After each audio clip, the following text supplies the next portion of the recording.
Good morning बच्चों। आज हम 7वीं कक्षा के अध्याय 3 हिमालय की बेटियां पढ़ेंगे, उसका सार करेंगे, जिसके लेखक हैं श्री नागार्जुन जी।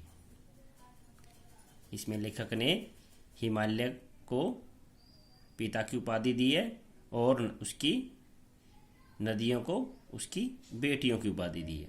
इसमें लेखक ने हिमालय का मानवीकरण किया है, मतलब उसे एक मानव माना है, उसे पिता माना है, एक इंसान माना है, और बेटियों का भी मानविक मतलब नदियों को भी बेटियां माना है, तो उसका भी मानवीकरण किया नदियों का, और उन्हें क्या माना है? बेटियां माना है। तो प्यारे बच्चों, आज हम इस लेसन में जो इसका सार है, मुख्य मुख्य बातें हैं वो करेंगे। कृपया इसे आप ध्यान से सुनेंगे और इसमें से जो प्रश्न उत्तर बनेंगे, छोटे छोटे प्रश्न एक एक नंबर के, आपने अपने आप इसमें से छांटने हैं और अपने आप बनाने हैं और उन्हें अपने रफ नोटबुक में लिखना है। तो प्यारे बच्चों, क्या है इसका सार? अब हम उसे पढ़ेंगे।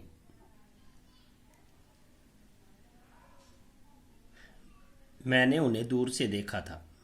बड़ी गंभीर, शांत, अपने आप में खोई हुई सी लगती थी। सम्राट महिला की भांति वे प्रतीत होती थी। उनके प्रति मेरे दिल में आदर, और जब मैं हिमालय के कंधे पर चढ़ा तो वे कुछ और रूप में सामने थी। मैं हैरान था कि यही दुबली पतली गंगा, यही यमुना, यही सतलुज समतल मैदानों में उतरकर विशाल कैसे हो जाती हैं। इनका उछलना और कूदना के भाव थे। जब मैं हिमालय के कंधे पर चढ़ा तो वे कुछ और रूप में सामने थी। मैं हैरान था कि वह दुबली पतली गंगा, यही यमुना, यही सतलज समतल मैदान में उतरकर कैसे हो जाती हैं विशाल। कहाँ ये भागी जा रही हैं? वह कौन लक्ष्य है जिसने इन्हें बेचैन कर रखा था? अपने महान पिता का विराट प्रेम पाकर भी अगर इनका हृदय अतृप्त ही है, तो वह कौन होगा इनकी प्यास मिटा सकेगा?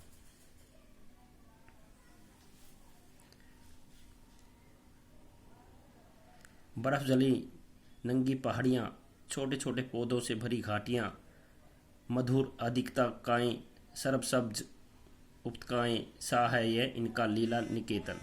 खेलते खेलते जब ये जरा दूर निकल जाती हैं तो देवदार, चीड़, सरों, चिनार, सफेदा, वैल के जंगलों में पहुंचकर शायद इन्हें बीती बातें याद करने का मौका मिल जाता है। ये इसमें पेड़ों के नाम हैं जो पहाड़ों पे जंगलों में मिलते हैं। क्या क्या नाम है इनके?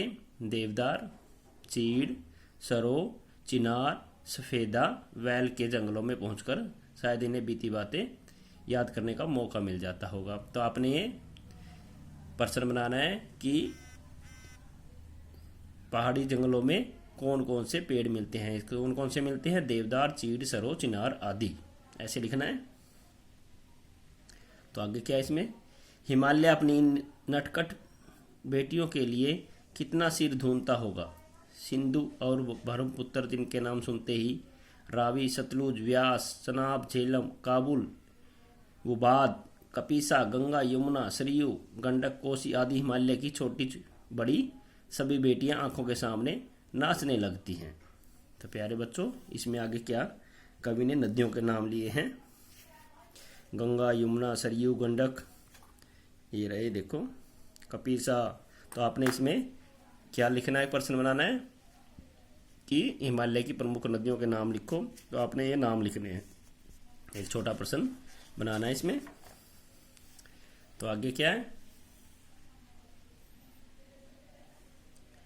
वास्तव में सिंधु और ब्रह्मपुत्र स्वयं कुछ नहीं है।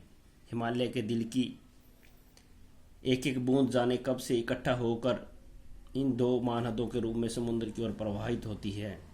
मतलब क्या कह रहे हैं इसमें लेखक कि एक एक बूंद, हिमालय की एक एक बूंद मिलके इन महानदों का, कौन कौन सी? सिंधु और ब्रह्मपुत्र नदियाँ, आगे जाके बहुत बड़ी नदियाँ बन जाती है। महानदी उसको बोलते हैं जो बहुत बड़ी होती है, विशालकाय होती है, जो बहुत लंबी होती है, बहुत चौड़ी होती है, और जिसमें पानी की मात्रा बहुत ज़्यादा होती है, उसको बोलते हैं महानदी। वो पहले कैसे होती है, ऊपर छोटी सी होती है उसकी धारा और नीचे जाती रहती है तो बड़ी होती रहती है, उसमें अनेक छोटी नदियाँ मिलती रहती है और फिर वो नदियाँ महानदी बन जाती हैं। तो इसमें लेखक ने सिंधु और ब्रह्मपुत्र को महानदी कहा है, जो छोटी छोटी एक एक बूंद के मिलने से बनती है। तो प्यारे बच्चों आगे क्या है इसमें,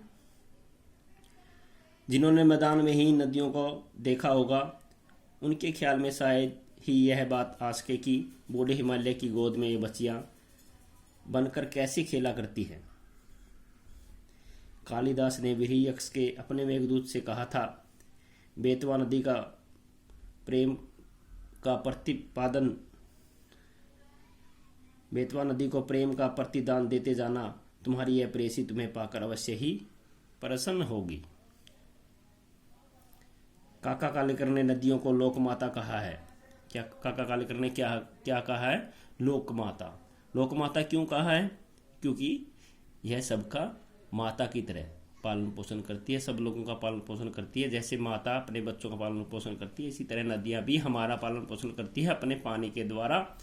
उसके पानी से ही हमारे खेतों में, हमारे घरों में यूज होता है, उसका पानी हमारे घरों में यूज होता है, खेतों में यूज होता है, उससे अनाज पैदा होता है।